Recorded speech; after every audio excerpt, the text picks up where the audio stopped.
What's up? What's up? Here's the video y'all been waiting for. Today was the day that I got the 135 tuned. Now, if I remember correctly, this car had the homemade manifold on it.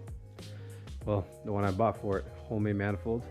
Had a lot of trouble kind of getting everything together, but at the end I got it on, and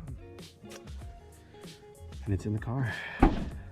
So without further ado, let me introduce y'all to the turbo kit. Keep in mind, I haven't really been cleaning this thing too much in the engine bay. I know y'all been dying to see this thing.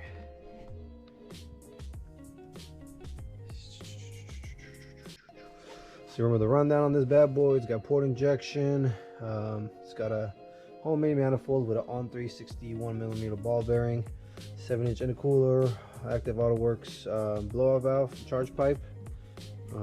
It's got meth, precision race work coils, new two-step coiled plugs. It's got coilover, Megan coilovers, slotted rotors, federals all around. Things are fucking nasty. Angel lights, which you can't see right now. I think solid straight pipe, which is the only thing I don't like. It's the straight pipe. But yeah, it's ready. Shout out to CD919. I'm gonna tune this beast. Only issue we ran into is that the wastegate spring is far too weak to handle what we're looking at, which is 27 pounds. So right now we are at 15 pounds and the car rips. So yeah, I know y'all were excited to see if it was gonna work or not. I mean, she sits real pretty. I love it, man. Love everything about it. It's got a stage 2 clutch on it. So at 27 pounds, this thing should be going crazy, man. What y'all think? Y'all like it? Y'all like the way it's done? As y'all know, this is the next project coming up. Built motor. I'm sure a lot of you guys probably know about it. Built motor. It's a 6-speed. Had RB2s on it, but I'm gonna go single. And after that, we got a 340 project. I picked this up last week for a quick flip. Pretty much got this thing sold. Not worried about that too much. But, and then here that start.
Like 13.5 pounds maybe.